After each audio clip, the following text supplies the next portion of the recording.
Hi, this is Adam. I'm just testing my microphone.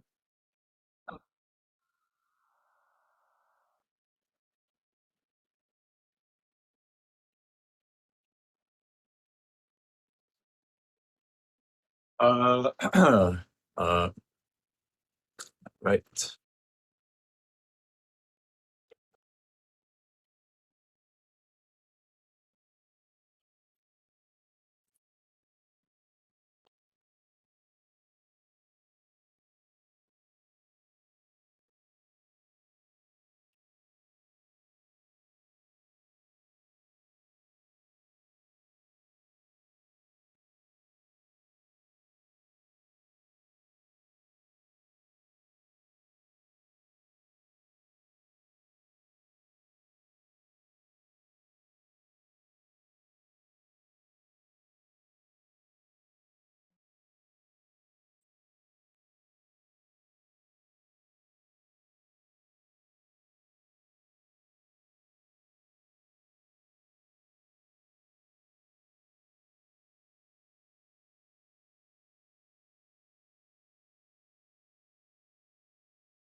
Hey, Adam, should we let Leah in? Is Leah a participant?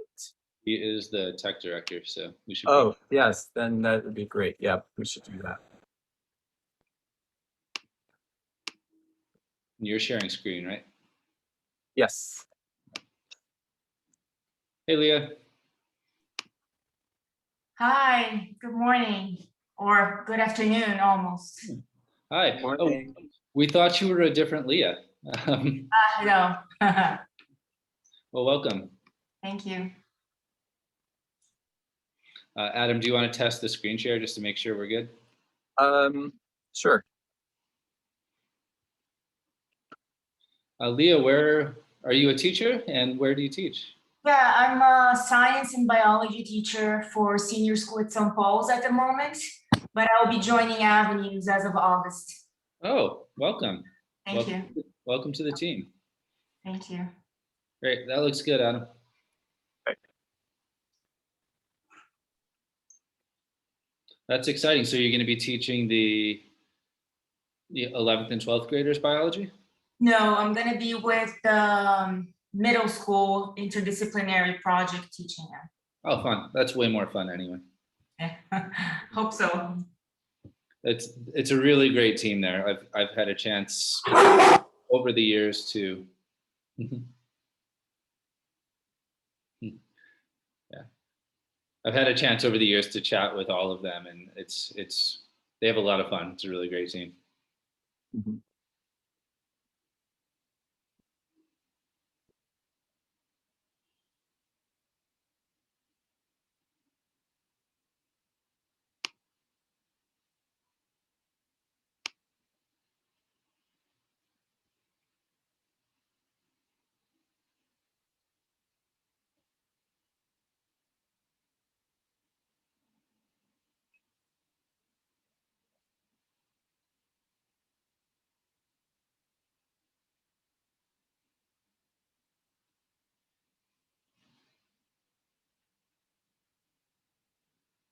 Don't worry about it.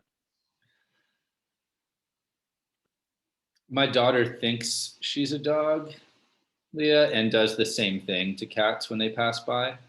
That's a lot more embarrassing on a Zoom call than an actual dog. she luckily had a birthday party to go to today, so she's out of the house.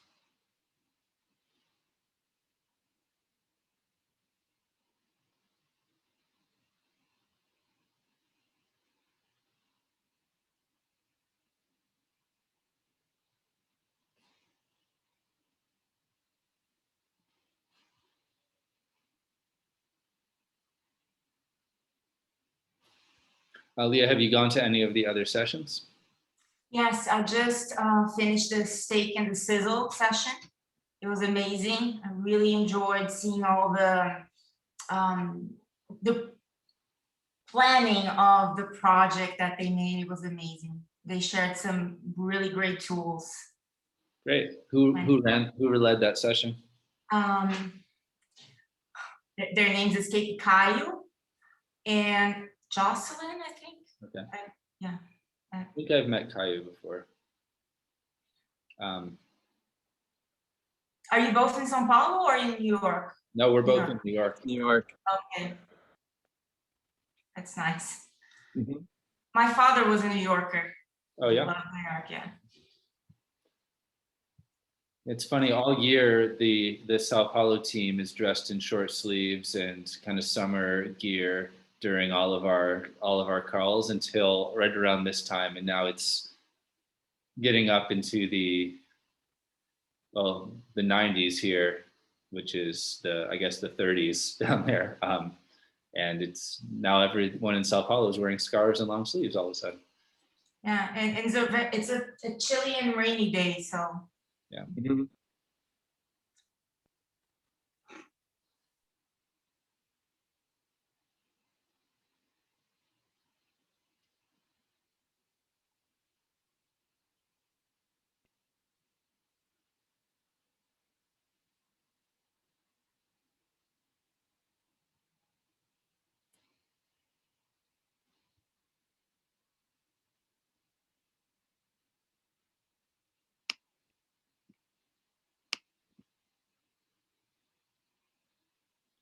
Well, hopefully we'll have a few more people filtering in, or this will can be a very intimate project introduction, Leah. I have no opposition to that. I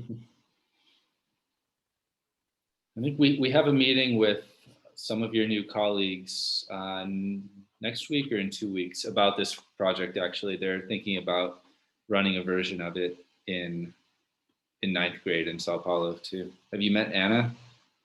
No, not yet. São Paulo has a very interesting water basin. And you probably know about Rio Pinheiros and Tietê, which are extremely polluted and just cross the whole city. Mm-hmm. Most of their tributaries are underground now. So in some regions of São Paulo, when it rains very hard, it floods in minutes, just because it's all underground and. Yeah. Yeah.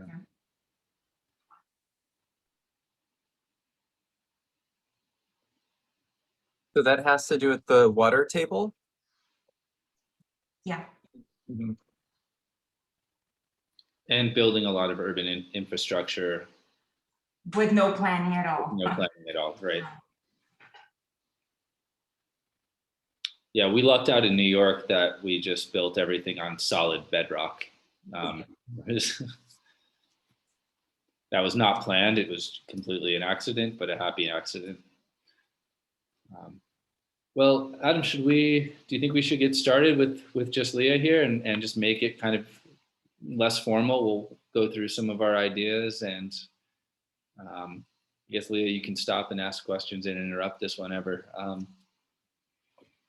Yeah, let me just check the Slack channel real quick.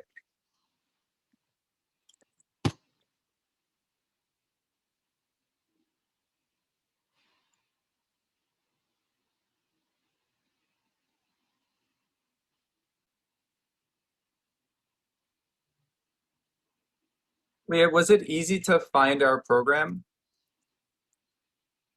It was easy, but there's the app that they suggest to download in the phone, and I didn't want to use my phone for the Zoom calls. So I thought that in the computer it was a little bit harder, and there's no way of logging in. So everything that I start on the app on my phone, it's not there. So I have to go looking for all the sessions that I want one by one.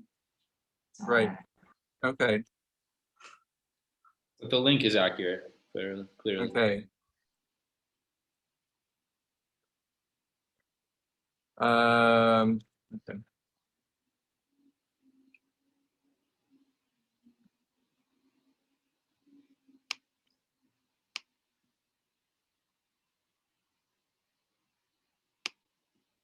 Maybe there were just too many. All right, I think, well, I just sent out the message that in case people are trying to find us and can't. So let's okay, let's start our presentation. So Yeah. definitely be very intimate. Leah, feel free to jump in and ask and interrupt us whenever. Mhm.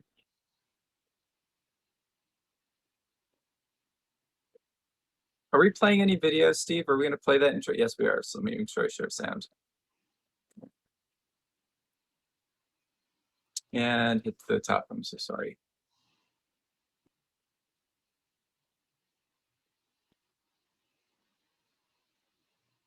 Take it away, Steve. All right. I guess you can go through the next couple of slides, Adam. Fine print, don't worry about that. So just to formally introduce ourselves, I'm Steve Carpenter. Been a teacher at Avenues New York for 8 years now. And you met my colleague, Adam Cooper. Also been with me at Avenues New York for 3 years. And go ahead to the next slide, Adam. Steve and I have been working together that entire time. We have. So this project we're calling the New York City Tap Water Quality Study. And what we're really trying to do here is get our students out into the community doing science rather than keeping science inside the classroom. And so we're going to share some details about our project particularly, but then try to generalize that and talk about kind of our approach to project planning and getting out into the community. So presentation is essentially in 4 parts, and really our central question, what we're trying to go for here is that how did we take a citizen science project from an idea that we had over lunch one day to the analysis of over 750 tap water samples and interactions with elementary school students in 10 different public and private schools across the city. So first we'll talk a little bit about our particular project, what we did. Then we'll get into our playbook for community service programming. So how might you take this approach and design your own project? And then we'll do some brainstorming and obviously have some time for Q&A.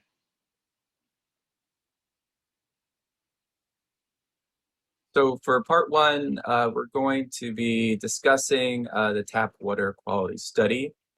And this intro video that was created by our creative team summarizes the project, and I'll share some details afterwards.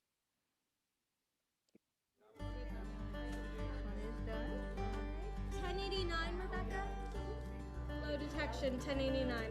We learned about how like 62% of US housing has lead pipes in it and how it all hasn't been tested yet because of how expensive it is.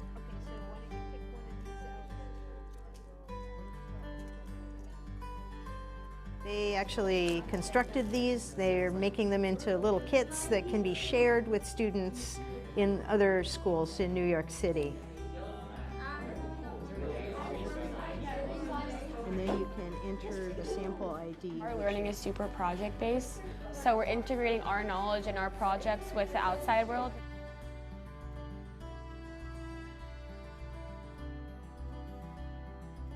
Water quality is how we see if the water is clean or bad. We want to make it accessible for people that don't have control over it. Radiation, this is a very safe device. You take it out and use it in people's homes all the time. Okay, so this sample did not have any lead in it. Yay!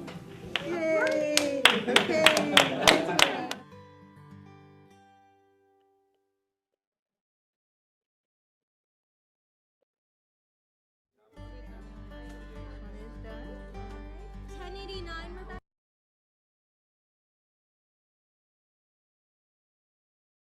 So why are we doing this project? I believe that STEM education and science community programming at the secondary level is imperative for students to be interested in pursuing STEM careers and to be equipped for success when they enter college. I believe that students need to see themselves as scientists and to be connected with scientists long before they start that journey into deciding what they're going to do with their careers and applying for colleges. So the students in this project, they identify a need in the community, they add value to their community, and they collaborate with science professionals so that the students see themselves as engaged in meaningful work. And then as part of this experience, they apply their content-based learning and science skills towards solving problems in their community. So in this New York City-based environmental education program, we collected data about the number of families served, the types of tests that we successfully ran, and the distribution of outreach materials. And we did that all to quantify the impact of the program in the community. We also benchmarked against national water quality standards and ran quality control methods to certify the community impact of the program. And so as part of that, we delivered educational materials and lead testing kits to 8 schools and 300 families in the first year and an additional 300 families in the second year. The samples were recollected. We analyzed the data for students, teachers, families, and schools in the program. We generated individualized water quality reports that were benchmarked against the EPA standards for water quality. For these initiatives, we had to work with the community, develop partnerships with schools. There was a fair amount of science communication and personalized chemistry learning. This has been ongoing for 2 years, includes visits to schools across 3 boroughs in New York City. The partnerships are with the Environmental Protection Agency, the Department of Environmental Protection in New York City, the University of Notre Dame, and the local schools.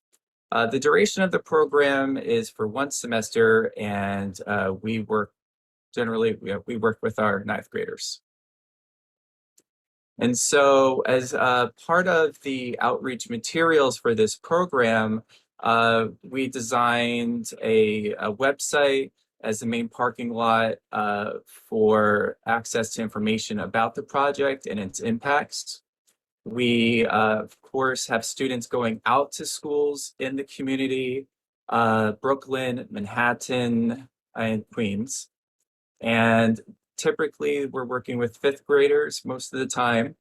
And when the students go out to those schools and do those visits, they're engaging with the students in water quality-based activities, but at the same time, they're also picking up all of the water sample kits that the students collected for us.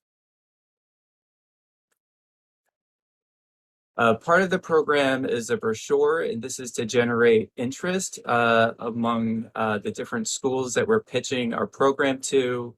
The project brochure is created by our students, so it includes information about the project and also about the different parameters that we're looking to study.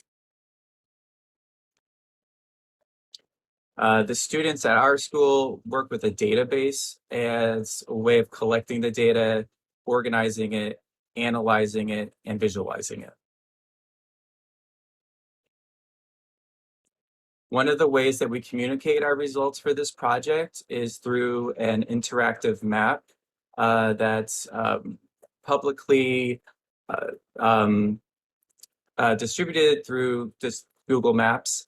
So it works on that platform. It allows the students in our project to bring their data in and then to sort and rank the data by pH, lead, and total dissolved solids parameters. The different colors of the flags indicate the degree of contamination. So students are able to use this to look at the, for example, they can make connections between a geographic area and the contamination in that specific area. It allows for students to possibly look at socioeconomic impact of where people live and the quality of the water where they live. In our classes, towards the end, one of the main pieces where we assess student learning is through an individual student lab report. In this student lab report, students have an opportunity to design their own question to answer using the data that we collected. And they support that answer using different science like data analysis techniques. The personalized water quality reports that we generate also pull off the data from that database, and they get sent out to the schools at the conclusion of the program. And so for part two, we are going to discuss a playbook for community science programming, and Steve's going to give me a moment to catch my breath. So we've broken the planning process for projects like this into kind of two big buckets. I think they're both really essential and need to be balanced very carefully.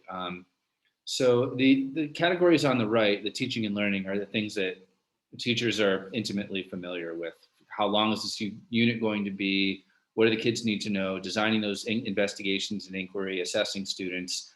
But for a project like this, equally important is that program management side, which I think teachers are less familiar with. So how do you establish the systems that are going to make this successful, identify your experts, carve out roles for the different partners, and build meaningful events, make connections and things like that. So Adam's actually going to take you through the program management side a little bit, and then I'll come back and talk a little bit about how we build a framework for teaching and learning science inside of this project.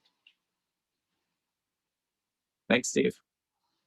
So I believe that the key to a successful program is operationalizing the accommodations and opportunities into the program design upfront so that students have a personalized approach and like a supported experience without the need for the instructor to have a lot of like in the moment thinking about how to support that student.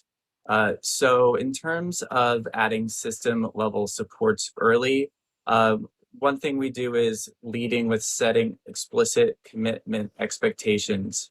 So we know, we let students know upfront what they'll be expected to do and perform during this project. So a lot of it generates excitement because they know that a lot of the learning will be driven by them and that they're going to have agency. For another section of this, we approach all the individual issues that our students might approach us with flexibility and compassion. So if a student, that could be anything from just like granting a student an extension on an assignment or finding another way for them to engage with and interact with this project. When we think about this whole data analysis piece, that's a part where students struggle, and we know that in advance. So that could just be making sure we have scaffolding activities built in so that when it comes to that time when we're looking at the database, that students are able to participate in that in a meaningful way. In terms of just more logistics, making sure that we have before and after school access to the lab for students to make up science experiments, to also having up-to-date technology and having a small student to teacher ratio and having a budget actually considered for this project just to make sure that we can buy equipment as needed. So if a sensor breaks, we can replace it right away. Another part to this is to make sure that you're identifying your experts to act as content providers. and that you're establishing mentor selection criteria, and that you're setting expectations for those mentors and partners. So one of the hardest part of this project was to identify experts, and that takes a lot of time, a lot of patience, and persistence. So through the years, I've done a lot of work to grow my network, and I summarize that work just with a few key bullet points here. So one thing that you can do is go out into the science community and go to where the information is. So attending science conferences, workshops, talks, webinars, and symposiums. In terms of like what organizations to be looking at, and I have a blank there. So national associations, that could be anything that lies within your domain and discipline. So that could be National Science Association, Teacher Association, environmental. It could be, history, historical societies. So anything, believe me, anything that has a content area has a national association for it. We could also look at local chapters of teacher organizations. One that I'm part of is STEM Teachers NYC. We could also look at National Science Teacher Association. Educational outreach offices, that could almost be its own bullet point, but a lot of large organizations have an educational outreach office, and their main point of existing is to connect teachers with scientists. Like they want to actually have teachers supported in that way so that students are able to have access to STEM learning, STEM careers. And so who has these types of offices? Well, you can think of federal and state environmental agencies. So think of like the EPA. You can think of the New York City Department of Environmental Protection, local utility service providers. So I'm thinking locally, this is my knowledge base here, but this would be, for example, like, the New York City, water treatment center that we have. They actually have a office that I get emails from. Chemical supply companies, so that would be like Biorad Laboratories or Flynn Scientific. Of course, higher ed, so universities have lots of offices for pretty much any department. A major one in New York is the Columbia Earth Center. You could be looking at think tanks, national laboratories, national parks, natural reserves. So there's a lot out there, in other words. Another key idea is to become a follower on Twitter. So basically everything I just mentioned, find them on Twitter and follow them and be part of that and interact with them. You can work summer teacher fellowships. That's something that I've taken advantage of every year I've been teaching. And that has given me access, personal access to university researchers and those educational outreach offices. And something to think about after you identify your expert is how to pitch it to them. You want to make sure that you are explaining who you are, really clearly explaining what the program's about, and then having a clear ask in your email. You don't want them to get an email from you and not know any of those things. A lot of folks are very happy to respond promptly. Your Avenue's school email address or your school email address is the most appropriate to use. Probably won't, it won't be blocked, and it'll just verify you as a professional. And the last thing for this slide would be to set clear roles for your partners. They should understand what their time commitment will be. You can provide suggestions if you're working with other teachers, other partner schools like we did. You want to have suggestions for how they could prepare their students in advance of you coming to visit their school.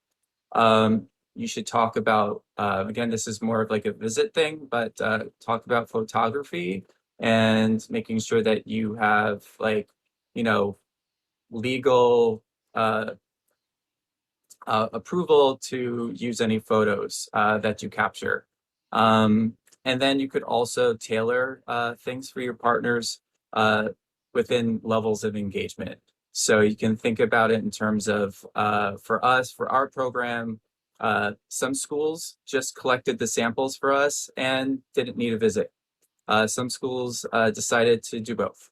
So there's an opportunity for your partners to participate within your program in a way that feels comfortable for them. One of the last things I'll be talking about is the building a meaningful launch and closing events. A launch event generates excitement. We worked with Avenues is designed for impact students. There's juniors and seniors who are involved in social justice and social innovation and social entrepreneurship. But they presented our students with a design challenge that helped our students go through the process of generating a question that they wanted to ask and a problem that they wanted to solve in the community. And then you have to make sure you have a closing event. We worked again with D4I for this, and they led a program called Spark the Future, I think it was, and our students had a booth there. Closing events highlight student accomplishments, they elevate the program, and increase awareness among constituents. One thing I would talk about, but I'm going to skip this, is just to evaluate the program length. I think this is actually Steve. Oh, good. I get to let Steve take over. Thank goodness. Thanks, Adam. So I won't skip this, but a couple of things that I think are important to highlight here. That this kind of work takes time, that we find it very valuable, the Avenues finds it very valuable, and we're okay with cutting a few quote unquote like essential components from the traditional curriculum to make room for this kind of work. We know this takes time, but there is a balance there. So a thing you can do to extend the time that you have available for a project is really to think about where outside of your class this project work can happen. We have students that create a club that extends this work after the project is over. They meet after school.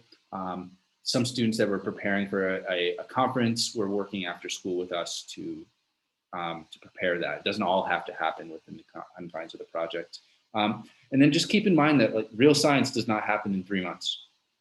And 3 months is a long time for a science project in a school, but real science, that's nothing.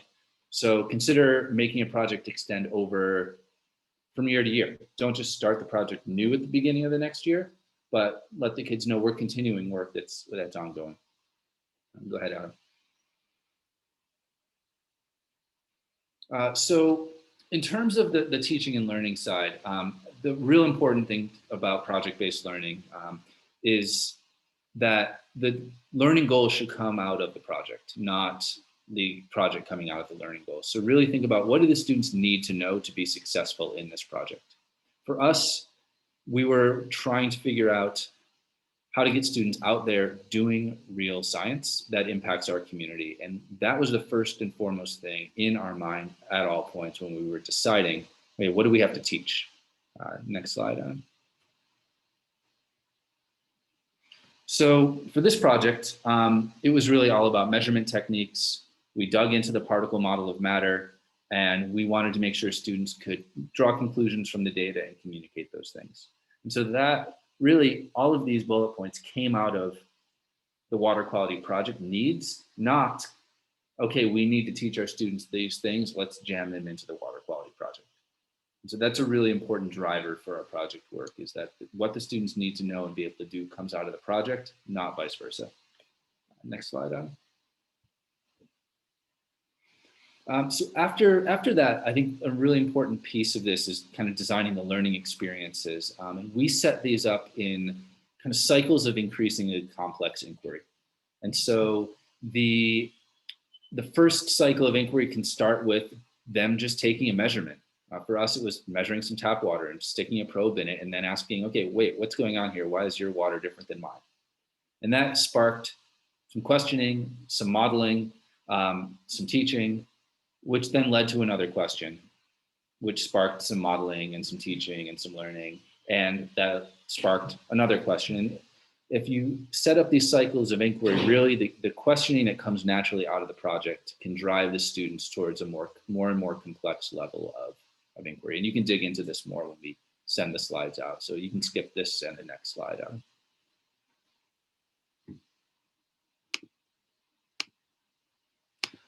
And so the final thing that we really think about here is how do we embed inquiry into, or embed assessment into a project. And so we wanted this to be real world. And so a real world scientific outcome for an individual researcher is to publish their data as a scientific journal article.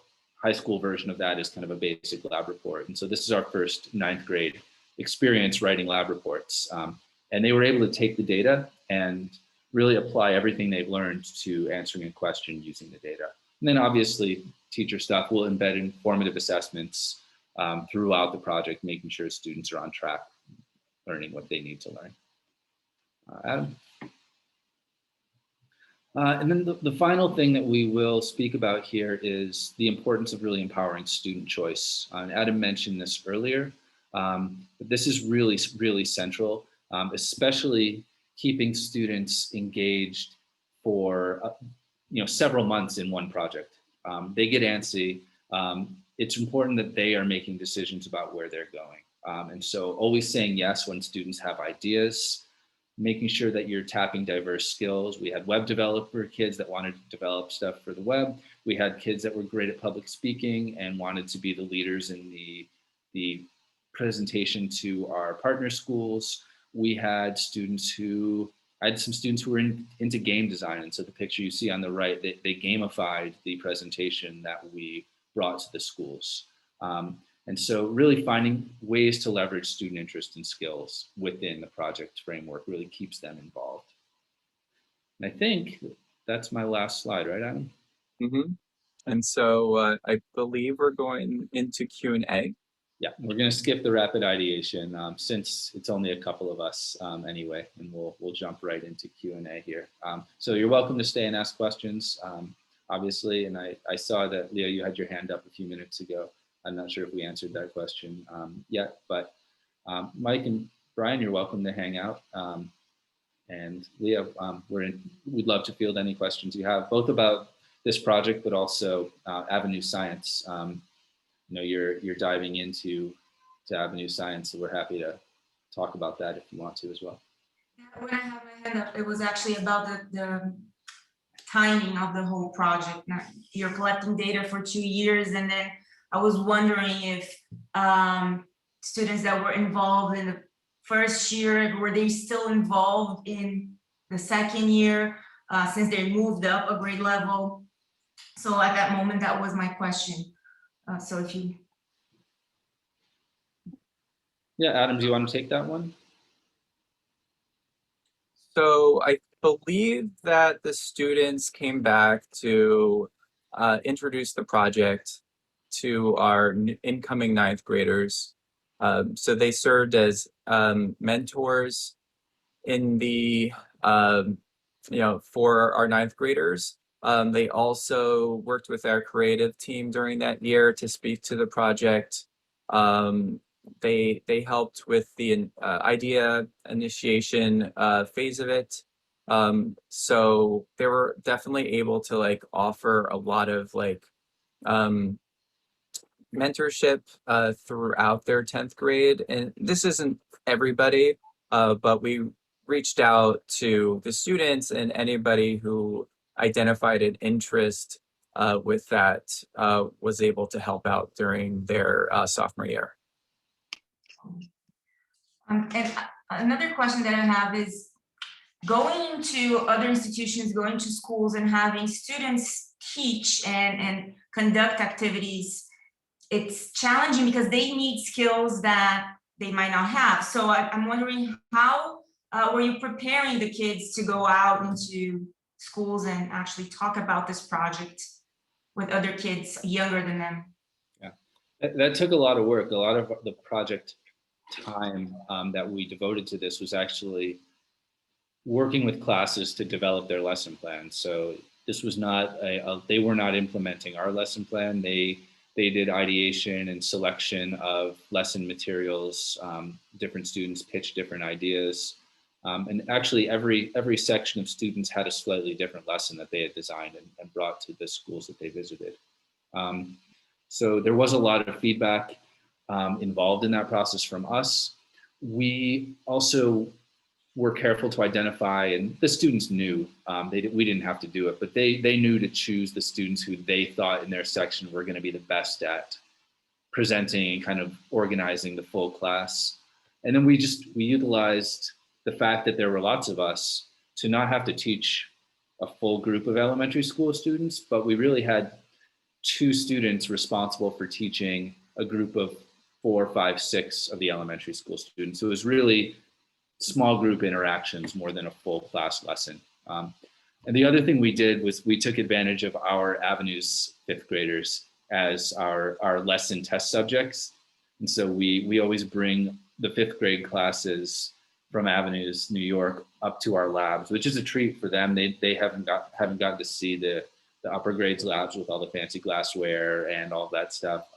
So we bring them up to our labs and run the lessons with those kids. And then actually we asked the 5th graders to give us feedback on how the lesson went, what we could do differently when we went out into the community. Mhm. All of the water analysis was done in the Avenues lab in New York? We did the analysis of everything except lead. And for the lead test, we collected there's these little discs you might have seen in the video, these little carbon felt discs. We collected those, dried them in our ovens, and then the students packaged them all up individually, labeled them, and sent them to Indiana, to our partner at Notre Dame University. And they did all of the XRF testing. The machine you saw in the video, that was a day that the lead researcher from that group at Notre Dame came to visit our school and showed the students how the XRF machine worked and what it was doing, and talked about that process a little bit. But then we send them off. We've been trying to pitch Avenues on buying us an XRF machine. They're about 20 to 30 grand. And just as one of my students' projects last year was to write a grant application to Avenues requesting funding to get our own XRF machine to make this project more efficient. And just as she was finishing it up and about ready to send it, the pandemic hit, and all extra budget requests were kind of put sidelined. But we will get back to that at some point, asking for one of those machines so that we can actually do that part of the testing in-house as well. It's amazing. Amazing project, and I'm thinking about the amount of data. It's not only water quality data, you're generating other data for other people. I don't know if the scientists in Indiana were actually using anything in their publishing, or even in how to integrate students in real actionable programs. Did this generate any other publications, maybe in an educational magazine or anything like that?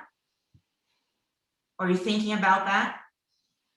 Definitely on our minds. I think we wrapped up iteration 2 of the project last year, and pandemic things just kind of got in the way of our next steps. We were going to have our students actually presenting with Dr. Lieberman from Notre Dame at the American Chemical Society conference in Philadelphia, but that got canceled.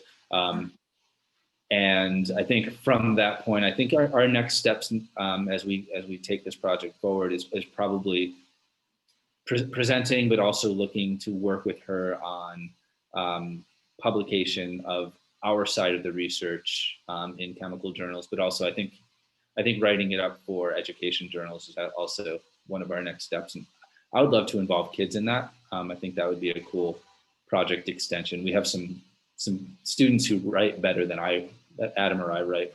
Probably they could do a great job. Oh, yeah, no problem. And I think another goal would be to make it a more meaningful cultural exchange for our students. So right now, it feels like we're only at the place where we're exposing them to students who come from different backgrounds than they do, and that's not enough. I think as part of so sort of like elevating avenues like role in the community as a good neighbor, it really isn't like important for us to have our students engage in a meaningful way with the students who they're working with. And I think one way to achieve that is to have interactions with the students at our partner schools much earlier in the program. So when basically, so the first time that our students meet the students right now is just during that one, that one day that they go out to the school and have a site visit. I'd like that to start, week 2 or 3. It could be just very small, like pen pal exchanges, something where they are just communicating through the computer on Zoom, just as a way of just getting to know each other and making it more personal, and a way for our students to sort of like develop those relationships. Adam, remember year 1 of this, we thought about like zooming into the schools for a lesson earlier in the process, and we thought, oh no, we don't want to put that technological kind of burden on the elementary school teachers. That might be too much to ask. I'm thinking we can revisit that decision now. I think so. Yeah, everyone's a pro now with online teaching. And That's my last question is, can you give me any suggestions on the summer teacher fellowships? Because I would love to, look out for those. I've been in professional developments in the teacher training institution, and I'm just always looking for more things. So any of those organizations with those educational outreach offices might have summer teaching fellowship programs. I'll look for them. And so I would go to those organizations on that part of the presentation in your community and see what they have to offer. Yeah, eventually, once you start getting added to all their mailing lists, and like a lot of those opportunities start coming to you. But when you start off, there's definitely a lot of time and resources you have to put into going out to each of those places. Yeah, a lot of universities have summer teaching or summer programs for teachers as well. Yes, right. Opportunity. Well, thank you for the very intimate presentation. I congratulate you on this project. It's amazing. I myself, before becoming a teacher, I was a researcher, but my research was basically with ecology and population dynamics. But it's amazing to see you guys do that in a school scenario. Well, Really I hope we've exciting. inspired. Yeah, I hope we've inspired you to maybe think about how to bring some real world ecology and population studies down to. I mean, there's certainly a lot of ecology in Brazil that is hot button topic and very interesting to us here at least. So right. Definitely.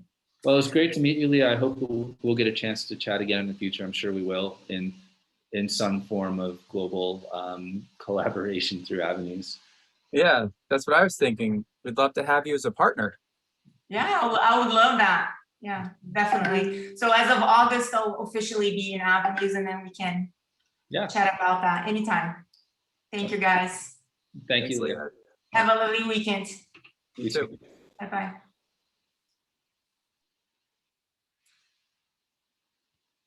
We did it. Yeah, should we turn the recording off? Oh yeah, we can do that. Yes. Did it turn off? I don't know. Let's see. It's still recording on my end. I don't think I can stop it. So we shouldn't say anything bad about the organizers. We can leave and then reconnect to debrief for a few minutes. Sure. Do you want to jump back into my Zoom room? Yes. All right, I'll end this.